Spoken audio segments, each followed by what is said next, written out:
Continuing with our ritual, we return to the action to talk about a small North American team that last year not only surprised with a good pace and the announcement of a new collaboration with Toyota, but also with a completely new duo that will replace Kevin Magnussen and Nico Hülkenberg. This year, the North American team Haas introduces the experienced Esteban Ocon from Alpine and the young Ferrari talent Oliver Ferman, who will make his full-time debut in the world of Formula One. The two drivers come to the team under completely different circumstances, as Esteban Ocon left Alpine after many clashes with his teammate that were intolerable for Alpine. Meanwhile, Ferman, having ties with Ferrari and with Ferrari's technical collaboration with Haas, was given this opportunity after being a reserve 3 times and performing at a very good level. Haas isn't expected to match last year's level, but they have a better chance of fighting for points than other drivers on the grid. But let's see what cards each driver has going into this showdown for the white team.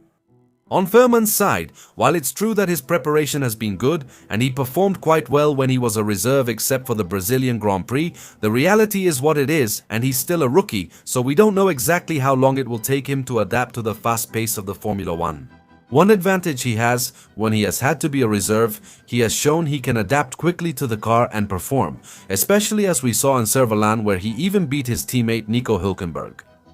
This guy looks like he's going to be one of the most promising rookies of this season, and his advantage is that despite his experience, both he and Esteban Ocon are joining the team under the same circumstances. Debuting with a car they don't know, a structure they're not familiar with, and with the obligation to adapt as quickly as possible. But no matter how surprising his speed, adaptability, and talent are, he couldn't have had a worse teammate to debut with in Formula One, and it's precisely the one who has always pushed things to the limit with every teammate he's had in the Formula One. If Esteban Ocon is known for anything, it's for lacking any kind of compasión con sus compañeros y llevarlos más allá del límite. Ocon has already been warned that he won't be allowed to have any collisions with teammates, but I'm sure that if he gets the chance, he'll go out and try to intimidate Ferman as quickly as possible. And besides that, if Ocon has something, it's speed. And he's always known at least how to stay close to his teammates. So if he uses his pace and takes advantage of his experience, he'll quickly gain an edge over his young teammate, and with his intimidation tactics, he'll try to earn his place as the team leader's right-hand man. Like I said, I think that out of the rookies debuting this year, this is one of the few who could quickly be on par with his teammate from the start and beat him by the end of the season. But he got a pretty tough one to deal with, and looking at the history, even though I think the battle could be close, I believe Esteban Ocon will come out on top. It won't be easy, and I definitely expect a pretty close duel between these two. But I think that if these two don't take each other out on the track, they'll make a really good team that could be powerful. Especialmente buena para este equipo de cara al futuro. Aston Martin is one of the few teams that kept the same pair from last season, and Lance Stroll and Fernando Alonso will team up again after joining forces in 2023 for the 3rd year in a row. The problem with this pair is that it might be the most predictable of all, along with Red Bull, because basically, one of the drivers is still exactly the same as he was quite a few years ago. On one hand, we have Fernando Alonso, who is the undisputed leader, even though his car keeps getting worse, since 2023, which was the first time he got to work with Aston Martin. At the very least, he is still the driver who makes the most of opportunities and gets the most points for the team. In fact, last year and the year before, he almost doubled his teammates' points, and honestly, the same is expected this year. As for Lance Stroll, we see a driver under pressure who keeps making the same mistakes, and while he used to show flashes of talent, in 2024 we haven't even seen that. You already know my opinion about Lance, so I'm just going to say that if he wants to change and completely turn his situation around, he has to work twice as hard as he has so far. He needs to stop focusing on what his teammate is doing, both in terms of pace and work ethic, and start improving all his weaknesses. Because if he keeps focusing on why he can't catch up to Fernando Alonso's pace, the pressure he's been feeling all these years is going to consume him again in the same way. And yes, I expect nothing from a driver who's been around for 8 seasons and still hasn't shown anything, but I'd still like him to change his mindset and show his usual flashes of brilliance more consistently. But if I'm honest, after so many seasons, I still don't think Lance Stroll has anything to show, especially if the car isn't competitive, as is expected, at least at the start of this season. Therefore, and I think we can all agree on this, the favorite and very likely winner of this duel is going to be Fernando Alonso. But hopefully, at least for his own sake, he can at least put up a fight in this matchup, because honestly, his situation is already pretty sad. Williams has plenty to be optimistic about as the season begins. In testing, their car performed quite well, and today they have a very solid duo, probably the strongest they've had in many years, with two good drivers and not just one good and one paid driver. This year, Williams rolls out a pairing of Alex Albon, already a veteran of the team, and Carlos Sainz, a Grand Prix winner who is highly regarded on the grid. But this also raises the first question for Williams. Because on Albon's side, he has beaten every teammate he has had at Williams, but he has never faced someone as competitive as Carlos Sainz in this team structure. So, we have to analyze each one's strengths to see who can beat their teammate in these particular duels. Alright, until last year, Alex Albon had been quite surprising. Not only because of the gap he put in points over his teammates, but also for being much faster in both qualifying and race pace, clearly being the leader of this team. But there was always that doubt about what would happen the day they put someone competitive as his teammate. And when Franco Colapinto arrived and showed a higher level than what Logan Sargent and Nicholas Latifi had displayed, Alex wasn't seen in the same way. In fact, he made quite a few mistakes. And if that happened with a rookie like Colapinto, I don't even want to imagine how things will go with an experienced and Grand Prix winning driver like Carlos Sainz. The big advantage Alex Albon has is that he knows the team, the working dynamics, and also the car. Además de que tiene bastante velocidad, and he has shown it before. But now he will have to be much more consistent and less erratic because the challenge will be much greater than what he faced during his time with Williams. Carlos, for his part, despite being dropped from Ferrari not because of poor performance, seems quite motivated and has had plenty of time in the Williams to get to know it little by little. He has in his favor that even though he was dropped from Ferrari, no one doubts his talents, he's very smart on the track, he knows how to make good decisions, and I'm very sure that Williams brought him in to lead the restructuring they're undertaking. In the tests we had, he quickly showed that he could adapt to his car. Also, in the tests he was able to do, he quickly showed that he could adapt to the car and be fast. And if he can do that in such a short time, he has everything it takes so that later in the season, he can show the same strength against Alex Albon that he had against Leclerc. I don't think Alex is a bad driver at all, nor that Carlos is going to completely outclass him without any opposition, but considering their attributes, I wouldn't dare do anything different than to put Carlos Sainz as the winner of this duel as my prediction for the end of the season. I know Albon can surprise more than one person, but Carlos is one of the most highly rated drivers on the grid, and that's for a reason. But we'll see if Albon can pull off a surprise, but at least for me, it's very clear that it's going to be difficult, at least under normal circumstances. Mercedes was one of the big surprises of last season when it comes to the driver market. Why? On one hand, they lost their 7-time world champion, the experienced Lewis Hamilton, and instead of replacing him with an experienced driver or a world champion, they chose a young rookie who will debut under the same conditions as the man he'll be replacing did in 2007 with a lot of pressure on his shoulders. Andrea Kimi Antonelli will join George Russell to form the German team's duo in 2025, which means this team will have two completely opposite profiles that will be very interesting to analyze throughout the season. But then, in this showdown, who will come out on top? The promising rookie or the experienced, talented new leader of this team? Let's start with the latter, who is none other than George Russell, who, after Lewis Hamilton's departure, automatically became the leader of Mercedes. But in these last few years, we've seen a very capable Russell not only able to match Hamilton's level, but even beat him, as he did in the 2022 and 2024 seasons. Russell is a driver with a lot of one-lap speed, and his race pace is quite devastating. Se encuentra con el carro como a él le gusta. His talent and speed are undeniable, and now we just have to see how he'll handle leading this team, because with the threat that Mercedes could sign Max Verstappen, if Russell doesn't fulfill this role, they won't hesitate at all to ask for his head. But this guy, in 3 seasons, has shown that he's capable of being fast, even considering who he had as a teammate. Maybe he just needs to be a bit more aggressive with some of his rivals, but that's exactly something Russell has been working on.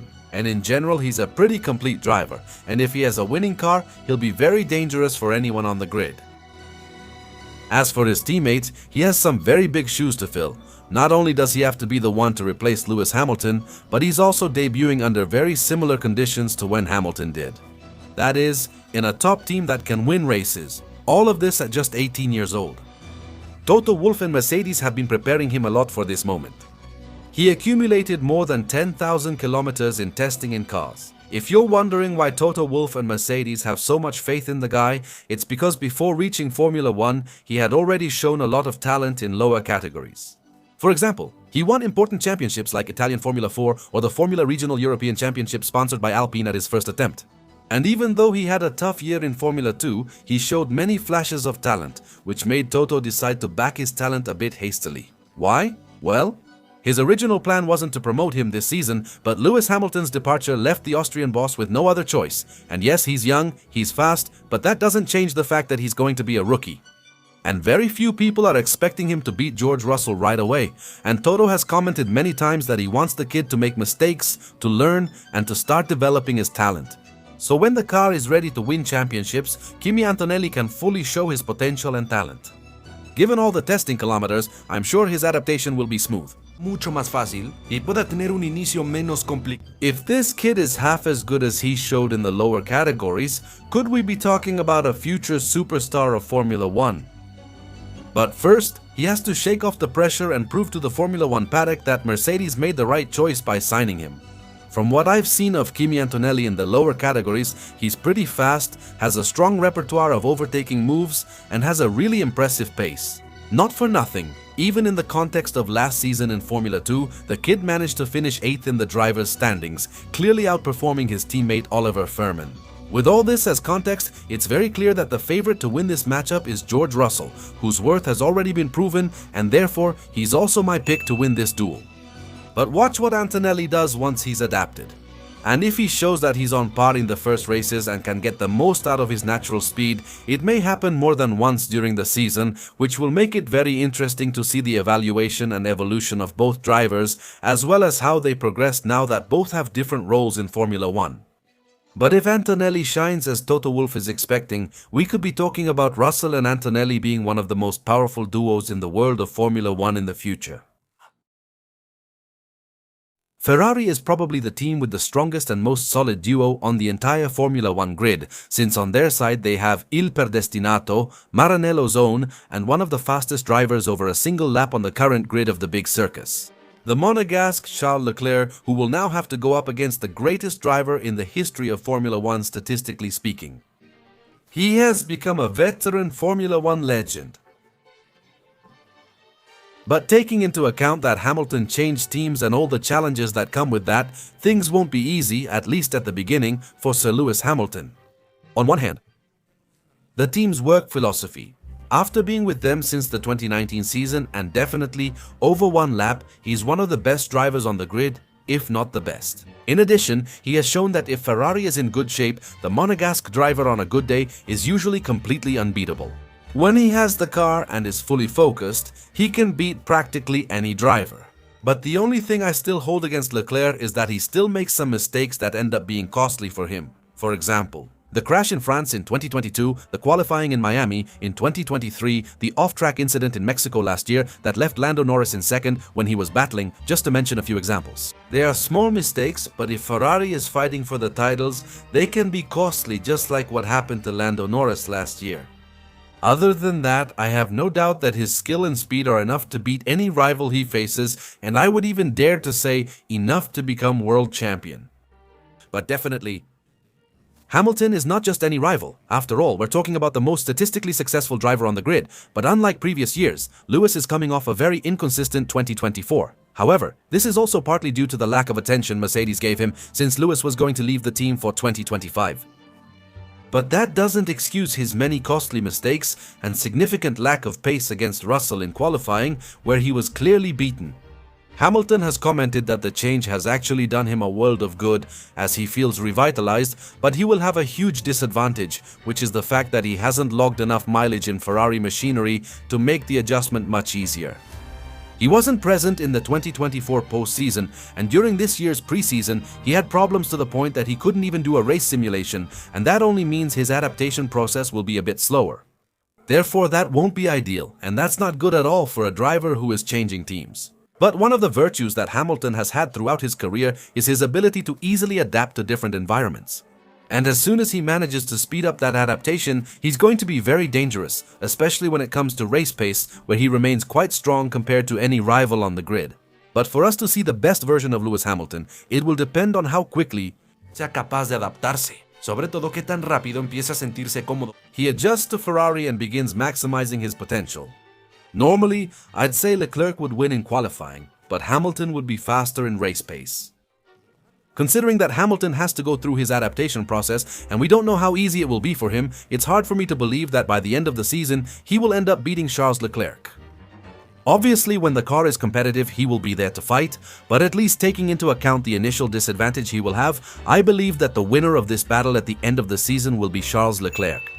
Believe me, I'd never doubt a 7-time world champion under normal circumstances. But I don't think his debut will be easy. Still, if he adapts quickly and resiliently, everything could change. If the car is ready to fight for the title, Hamilton has the pace and experience in this area to beat any driver. And hopefully this adaptation happens quickly, because watching these two compete at their best, especially Leclerc, a race and world champion, will be exciting, especially since Leclerc won the championship this season. What could be one of the most legendary rivalries of recent years? But ladies and gentlemen, with this we finish this short section on who will beat their teammate in Formula 1 2025. This is where I ask you, what are your thoughts on this season's duels? Which pair on the grid do you think is strongest and which is weakest? And I invite you to leave in the comments who you think will be the winners of the different teammate duels in the 2025 season. Let me know all your opinions in the comments section. Before I go, let me tell you that if you like this video, give us a thumbs up, subscribe to this channel, turn on notifications so you know when I'm uploading a new video, and share this with your friends. Please follow us on Instagram and Twitter using the links in this video's description. See you soon for more content on your Skyline Racing channel. Thank you for tuning in and see you later.